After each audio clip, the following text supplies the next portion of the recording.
नमस्कार दोस्तों, स्वागत है आपका रिंकेश प्रेम चैनल में। दोस्तों आज का जो टॉपिक है वो है प्राइपिज्म के बारे में। प्राइपिज्म के ऊपर अगर आपको थेरोटिकल नोट्स चाहिए तो उस पर मैं ऑलरेडी एक वीडियो बना चुका हूं, आप चैनल विजिट करके देख सकते हैं या फिर डिस्क्रिप्शन में मैंने उसका एक लिंक दिया हुआ है, आप वहां से भी वो वीडियो जो है वो देख सकते हैं। अगर आपको नोट्स चाहिए तो आप स्क्रीनशॉट लेके उसका प्रिंट आउट भी ले सकते हैं। क्या है प्राइपिज्म? प्राइपिज्म एक पुरुषों के लिंग की एक समस्या है जिसे हमको आज समझना काफी जरूरी है। तो डिटेल में आज समझने से पहले या फिर टॉपिक पे आने से पहले बेसिक जो बातें हैं पहले वो हम लोग समझ लेते हैं। पुरुषों के लिंग में जहां से जो पेनिस जो है वो बॉडी से जुड़ता है उसे कहा जाता है बेस या फिर रूट ऑफ द पेनिस। जो कि सिलेंड्रिकल पोर्शन रहता है उसे कहा जाता है बॉडी या फिर शाफ्ट ऑफ द पेनिस। जो कि कोनिकल शेप रहता है ऊपर से पेनिस में लिंग का, उसे कहा जाता है ग्लैंड्स पेनिस या फिर हेड ऑफ द पेनिस। और जहां पे ये दोनों मिलते हैं मतलब ग्लैंड्स पेनिस और जो बॉडी जहां पे मिलते हैं उसे कहा जाता है नेक ऑफ द पेनिस।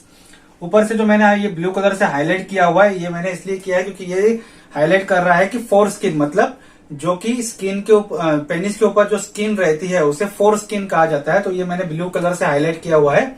और बीच में आपको एक रेड कलर की लाइन जो दिखाई दे रही होगी, ये यूरेथ्रा मैंने बताया है कि जो यूरेथ्रा रहता है जिसके द्वारा यूरिन और सीमेन जब ऑर्गेजम होता है सेक्सुअल एक्टिविटी परफॉर्म्स करने वक्त, तो जब व्हाइट फ्लूइड जो निकलता है जिसे सीमेन कहा जाता है, तो ये दोनों जो है वो इस यूरेथ्रा के थ्रू एक्सपेल आउट होते हैं।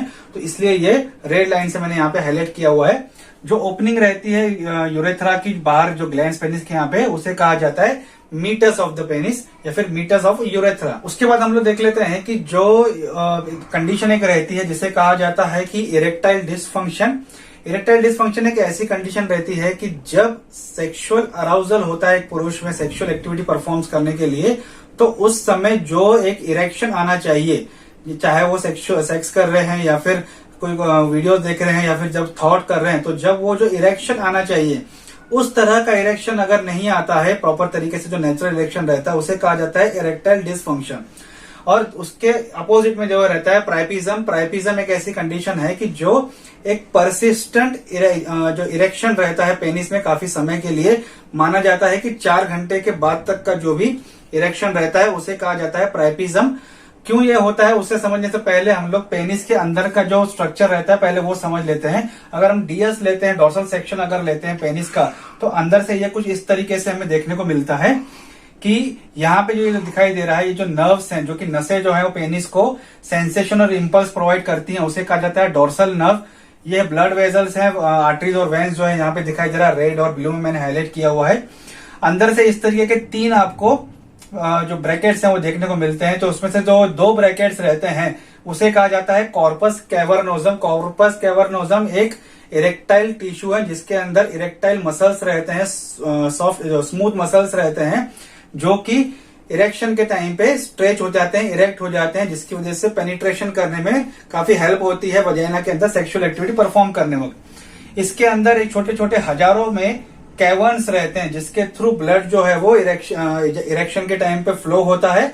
और जब इरेक्शन हो जाता है मतलब फ्लैसिड कंडीशन में आ जाता है पेनिस, तो जो ब्लड है वो वापस हो जाता है। उसके नीचे आपको दिखाई दे रहा होगा सर्कल एक छोटा सा, इसे कहा जाता है कॉर्पस स्पॉन्जियोजम। स्पॉन्जी लाइक एक सॉफ्ट टिश्यूज रहते हैं इसमें। इसके अंदर से यूरेथ्रा निकलता है। यूरेथ्रा जैसे मैंने पहले आपको बताया, जो कि यूरिन और सीमेन का इजेकुलेशन करने में काम आता है। एक और टर्म है फ्लैसिड पेनिस और इरेक्ट पेनिस।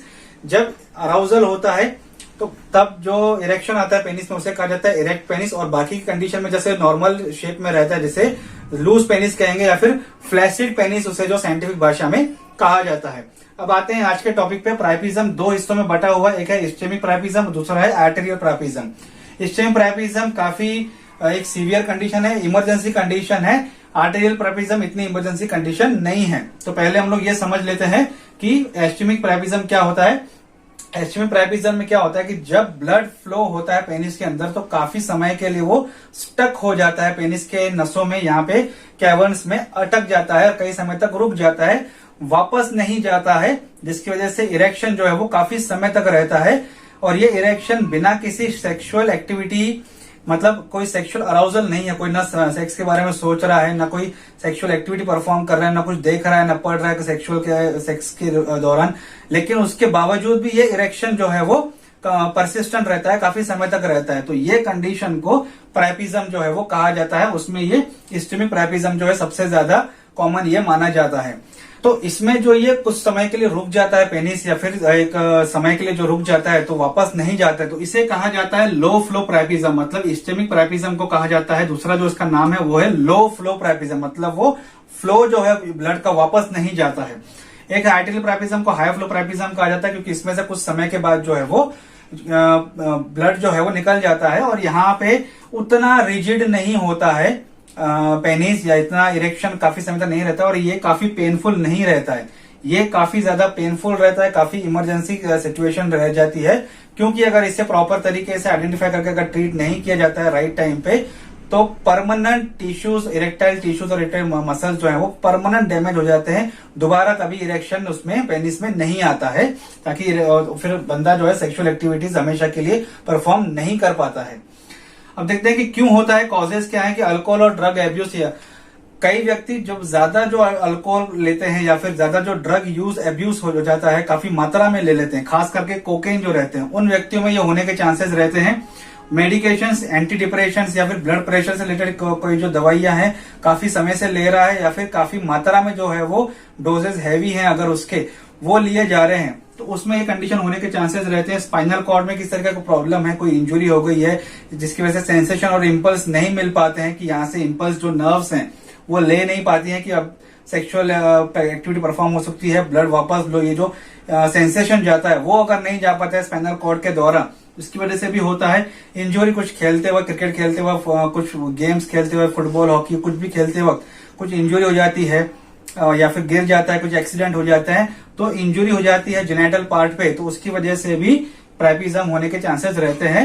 एनेस्थेशिया, जिन व्यक्तियों में एनेस्थेशिया दिया जाता है उसमें देखा जाता है कि काफी समय तक जो है पेनिस में एक इरेक्शन रहता है, जिससे प्राइपिज्म भी होने का चांसेस रहता है। पेनाइल इंजेक्शंस हैं, कई लोग जो है इरेक्टाइल डिसफंक्शन को ओवरकम करने के लिए, जिस तरीके से डायबिटीज के लिए कई लोग इंजेक्शन लेते हैं थाया पोर्शन पे, उसी तरीके से पेनिस में भी एक छोटी सी बारीक इंजेक्शन रहती है, वो लेते हैं, जिसकी कुछ उसमें मेडिकेशंस रहती हैं, जिसकी वजह से एक समय तक के लिए इरेक्शन जो है पेनिस में रहता है और वो सेक्सुअल एक्टिविटी परफॉर्म कर पाते हैं जिनमें इरेक्टाइल डिसफंक्शन रहता है।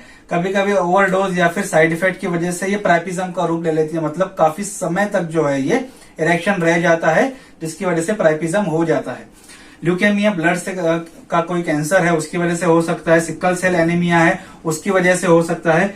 ट्रीटमेंट हम लोग देख लेते हैं कि इसका ट्रीटमेंट अब क्या करना है। सबसे पहली बात तो draining blood using needles, injection डाल के डॉक्टर क्या करते हैं, उसे नीडल्स के द्वारा जो है वो उसे निकाल दिया जाता है ब्लड, ताकि पेनिस जो है वो थोड़ा सा लूज हो जाते हैं और उसके मसल्स जो है वो परमानेंट डैमेज होने से बचा लिया जाए। दूसरा है medication to shrink blood vessels to decrease the blood flow to penis.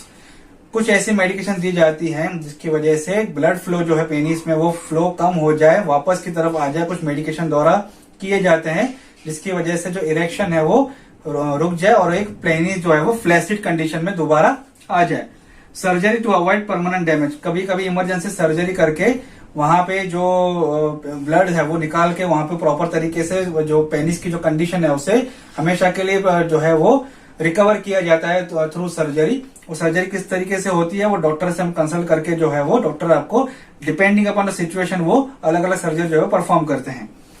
Blood transfusion in sickle cell disease, अगर किसी को सिकल सेल एनीमिया है तो उस कंडीशन में जो कोई ट्रीटमेंट चालू है तो सिकल सेल एनीमिया में ब्लड जो है वो ट्रांसफ्यूजन भी किया जाता है रेगुलर बेसिस पे, ताकि ये कंडीशन को अवॉइड किया जाए। अदरवाइज पेनिस के जो इरेक्टाइल टिश्यूज हैं, जो मसल्स हैं, वो परमानेंट डैमेज हो जाएंगे।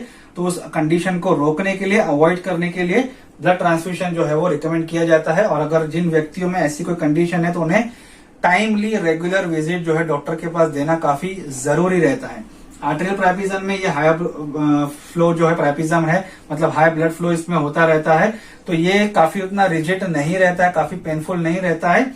ट्रीटमेंट की अगर इसमें बात करें तो as per the need of the patient, अगर पेशेंट को लगता है कि मुझे कोई ट्रीटमेंट करो ताकि मेरी ये प्रॉब्लम जो है वो परमानेंट सॉल्व हो जाए, तभी इसमें कोई ट्रीटमेंट दी जाती है। डिपेंडिंग इसमें से कौन सी ट्रीटमेंट जो है उसमें अप्लाई होती है, depending upon the patients condition and situation, तो वो ट्रीटमेंट जो है पेशेंट को दी जाती है। अदरवाइज ये इतनी कोई इमरजेंसी कंडीशन नहीं रहती है। सबसे ज्यादा जो बात होती है वो इसके बारे में, इस्टेमिक प्राइपिज्म के बारे में ही बात होती है, क्योंकि ये काफी पेनफुल रहता है, रिजिड रहता है और ये इमरजेंसी कंडीशन है। तो दोस्तों आज का टॉपिक यहीं तक था। आई होप आपको आज का वीडियो अच्छा लगा होगा। थेरोटिकल पार्ट का लिंक डिस्क्रिप्शन में है, आप डाउनलोड कर सकते हैं या स्क्रीनशॉट लेके उसके प्रिंट आउट भी ले सकते हैं। आज का वीडियो अच्छा लगे तो लाइक, शेयर, सब्सक्राइब, कमेंट जरूर कीजिएगा। Thank you.